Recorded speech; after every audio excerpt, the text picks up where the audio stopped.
I sat with a lady, very passionate, patriotic South African, Mandisa Mashego. She used to be in politics. She's now a political activist.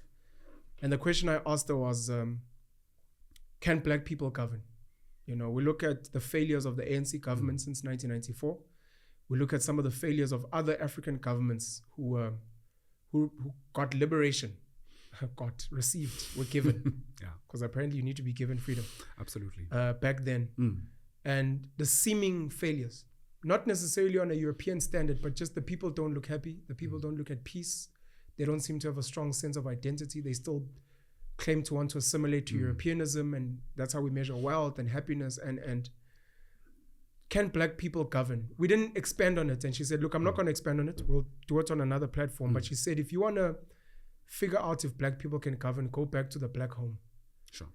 Can the black person govern his home? Right. Once you can answer that question, you'll answer everything else. Exactly, yeah. And I'm raising this because I know this is a huge topic for you. Where are we getting it wrong from a family perspective, which then probably also then moves on to society, community, political, business leadership? I think there's at least three factors. It's how history has treated us and what we have experienced over the years, meaning the breaking of the African family with the tax systems, with the poll system, poll tax, making with the what tax? The poll tax. Poll. Yeah, the hut and the poll tax, the taxes that. Please explain those briefly. In South African history, white people made it mandatory for people to have to pay tax for where they lived, and also to contribute to an economy in ways that was not taken from their own produce. Like if they produce potatoes, they could not pay, in that way. They had to pay taxes through European money.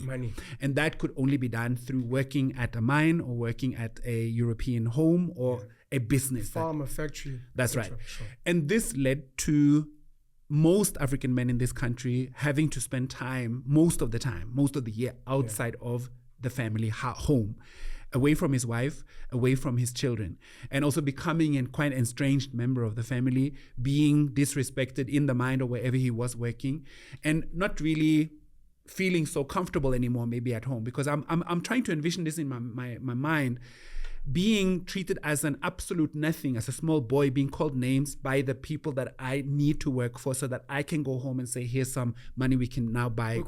They called us a boy. Exactly. And as I'm coming in the door, these children haven't seen me in a year. And in my mind, they're going to flock towards me and embrace me. But when I open the door, they run away. Yeah. And I don't even know how to touch my wife, because she's also a bit like, because I'm coming with my roughness, I'm coming with my anger, she also doesn't seem to really be that happy that I'm home and we don't know what to talk about. And we're sitting there and it's just I'm actually would be more comfortable if I can just leave tomorrow. Yeah. So I'm not going to stay go that back to week. what I'm used to. Exactly. Go to the tavern. Exactly. Listen to Huma Sagela. You understand? Exactly. And yeah.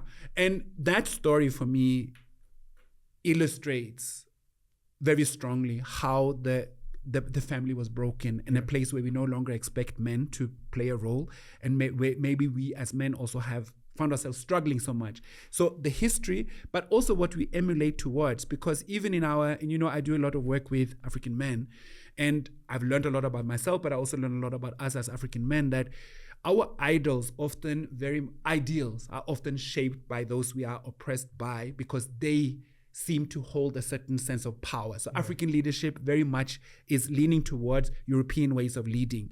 And African ways of leading and African values in that space seems weak and they don't work within the Eurocentric business spaces. Yeah.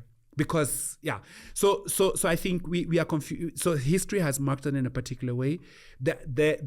What we emulate towards sets us up. And then I think many of us do not have an experience. I'm thinking back, I have a few experiences of being in an absolutely African-centered, African-led space. One is Suriname, which is a country on top of Brazil. It's kind of part of the Caribbean, but it's part of the subcontinent of South. Suriname. It's surname with an I somewhere in the Suriname, middle. yeah. Suriname. Yeah, it's a Dutch colony. And there are the people who set themselves free. People say they run away. They set themselves free. We call them what? Maroons. Close to Guyana. That's right. In the state of Amapa. Yes. There's a whole place that I don't know. Sorry. There's a whole group of people who freed themselves immediately when they were enslaved and put there to work for white people, and they have retained their culture, they've retained their language. There are certain languages that are alive there that are lost in Ghana, where they actually come from. And in that space, there's a sense of, and it's not that it's unchallenged or everything is beautiful and happy, but there's a sense of order. There's a sense of people knowing where they belong, what they're supposed to do. And when you have grievances, when there's things you don't like, things that you think is a problem that is being ignored, there's a way of how that is being addressed effectively. And the way I'm looking at, and even societies that I visit here in South Africa who may have lost certain ingredients of that, that's where I see most of us come from. A sense of order, not a sense of, even when you think of leadership, a lot of our ancient leadership was not just Penuel is the king because everybody likes him.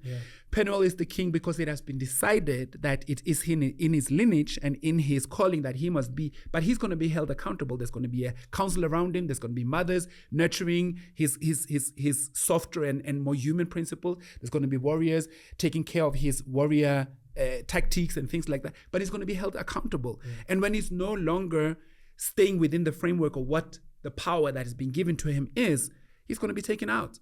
He cannot just be the king because that's what we do. And we do that a lot now. We say, but he's in charge, he's got the money. Full stop.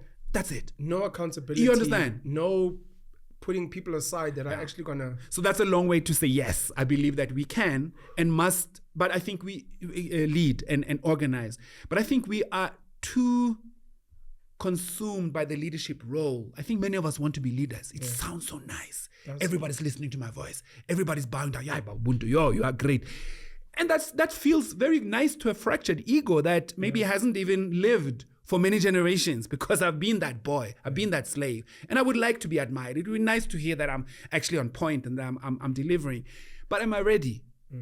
And I think many of us are not. And it's going to take a couple of generations for us. And I think that's why I'm part of a family collective as well, where several of us realize that we want a difference for our children. We want to demonstrate a different understanding of who they are and how they should interact with this world in a place that we have some power over. Yes, they're going to be out in schools. Yes, they're going to listen to radio stations. Yes, they're going to learn about Rihanna. They're going to do all these things. But they're also going to learn that Black people are incredible. They're also going to learn that African culture works. They're also going to learn that African spirituality is not something we do just because we did it 1,000 years ago. It's something that informs our journey right now. And I believe that sets us on a path towards change. And I'm very aware of this. Most of the changes I work for, I will not see in my lifetime. But that's okay, because I'm coming from Gavi. I'm coming from Chris Hani. I'm coming from Frans Fanon.